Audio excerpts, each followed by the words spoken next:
Yeah, we got Sue versus ShiNe. ShiNe. This is how, yeah, you're supposed to pronounce it. I know people call them all like Shine or whatever, but yeah, it is ShiNe. And looks like he also has his Donkey Kong that he has been bringing out a little more recently in a few It's been looking good, events. too. Yeah, it's been looking pretty good. Versus Lucario, though, is also going to be interesting. Just two characters we also don't see too often in Ultimate. So again, kind of getting funky set going on here, but I like it. Definitely like to see both of these characters into play here, and Sue just being one of those terrifying players to go against Lucario with all the aura. It gets pretty scary for sure. So I'm excited. I'm excited to see where this goes. Lucario's another one of those fringe characters where at the initial part of it, it's like, yeah, I still have a ton of experience playing against this character, but I do feel like Lucario, while nuanced, does have some stuff to make him pretty viable. Sue clearly agrees. I think if you use a lot of B reversals, you really charge up the orb, you get some hitboxes off that, and get some back air confirms. Ooh. You can be a pretty scary threat. I just like how he just throws and chucks it off stage. But yeah, again, you are right. Beautifully said. And again, but Donkey Kong also being heavier too, so it is going to be harder to kill this character as well. So I feel like the matchup isn't too terrible there in that aspect. Trying to go for that dunk there with the down air though, not going to get it. Yeah. That's definitely going to be the stock. And the 1-inch punch just... Yeah, out of here. For sure. But again, Donkey Kong shouldn't struggle too much as well for fishing for that kill here. So let's see if ShiNe can some confirm here going on. Up tilt almost reset the aura. Back air looking to do the same. ShiNe charging up the KO punch. Ooh, really ready to nice. Roll. That was beautifully spaced too to get that up tilt to connect there, calling out the roll get up option as well. So nice stuff from ShiNe. Kind of evening it back up here and holding his own here. Like the up throw, double nair into back air. Then we get the dash attack. Really nice motion coming out. I feel like these low percentage exchanges are always so spooky. Oh! Ding dong. Wait, I mean, he just gripped them up and was like, all right, well, let's go. I literally looked away for 1 second just to... And brand new stock. All right, here we go, though. Because Lucario with no aura against a heavy character feels weird. That is very weird. You're just like... You're not having fun. You didn't go anywhere. I see you with a forward smash and like, I frame locked myself effectively. Exactly. Oof. Ooh, okay, nice tech there from ShiNe as well. Down air kind of has a weird timing. In general, Lucario is just one of those. He's a weird character. If you've ever like played him too, like when you throw out hits like aerials or options, like they just feel his like approach is so awkward. Like the angle of the neutral air makes it not the most reliable tool. Exactly. Gets him down to the last stock though. Yeah, and actually just gonna eat that charged Aura's the Aura sphere. We haven't really seen like a forward air chain either from Sue so far. Against a larger hurt box like Donkey Kong, one would theorize that would be a thing. Spot dodge into the grab. Mm-hmm. Uh-oh. Oh, yeah, really nice. And at ShiNe, the perfect percentage. Yeah. I like that he recognized, too, that he was kind of waiting in shield a lot. Like, if we look back here at the replay, he's waiting so long in shield and is just able to get that grab into the up air. Going to be enough for him to take the first game. Can't do that. If you are, 60 to 80%, you cannot get grabbed by Donkey Kong on Pokemon Stadium 2. Or you're going to be on a new stock, or you're going to be hearing what bans the Donkey Kong player is going to have for the next game. Honestly, okay, we're seeing a character switch coming out. We can see the Pokemon trainer, another character that ShiNe has picked up pretty recently since he's kind of hopped off Lucas for a little bit here. So it's going to be nice to see his Pokemon trainer coming out into play. Going to get a little refresher going on. Probably doesn't want Sue to learn all of his, I feel like tricks and options. ShiNe is the type of player where it's like, it's more like what characters hasn't he picked up? I've seen so many sets of his That is very over the course of best of 5 where he plays 5 different characters. That's ShiNe for you. And he does a plays good job them of it. all proficiently. It's not like he's like, oh, you know, what's this button do? No, he has a clear understanding of how to play these characters. So I'm not surprised to see him move off to something else. Ooh, really nice patience there too. And yeah, you're exactly right. It's kind of always, you're always wondering who he's going to bring out and throw out here. And then it makes it harder for your opponent too, because then they can't really read you as well, because when you're changing characters, you're changing up the options and it becomes a lot more difficult. So I Go for the respect download, it. run out of hard drive space. Feels bad. Oh! Forward smash on Squirtle. I don't know why he saved Squirtle for The so water long. type has fainted. Definitely thought we were going to see the switch a little bit earlier.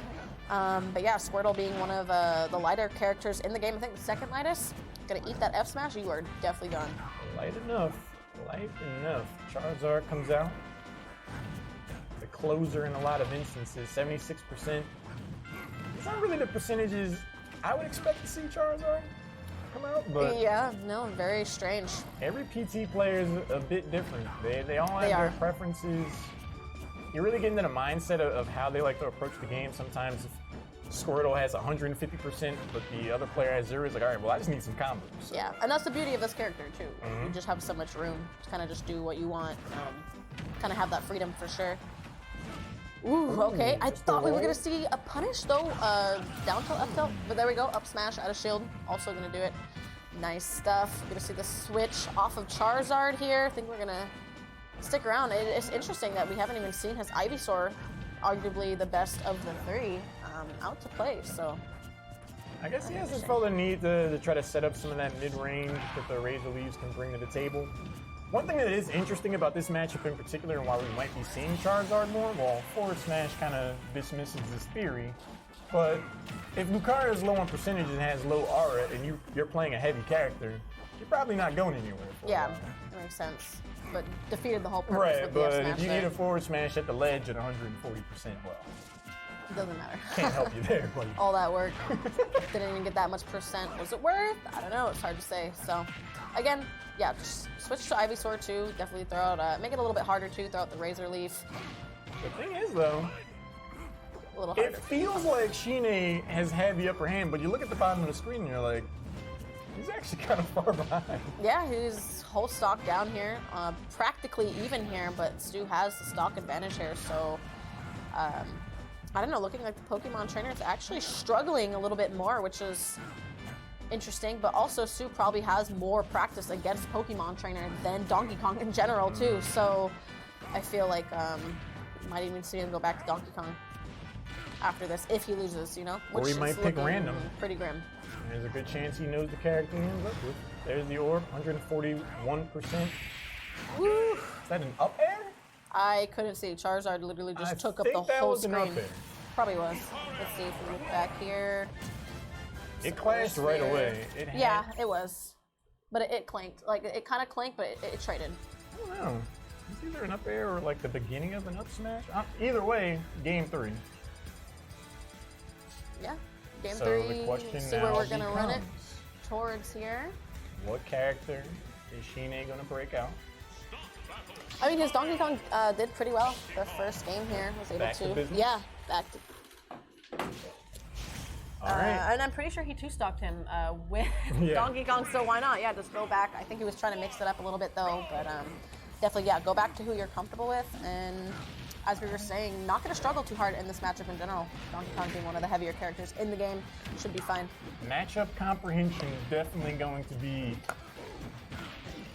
in question for Sue here. If he gets grabbed at 60-80%, he has to be aware of what percentage he's at. On this stage in particular, you know what ShiNe is looking for. Exactly, yeah. Will Sue make the adjustments that he needs to make sure he's not getting his bow A little bit higher of a ceiling, so it's going to be a little bit harder to do the ding-dong there, of course. But wow, again, going to All see right. the F-Smash being thrown out. Again, Sue really calling out the spacing there pretty perfectly and getting these smash attack punishes on ShiNe.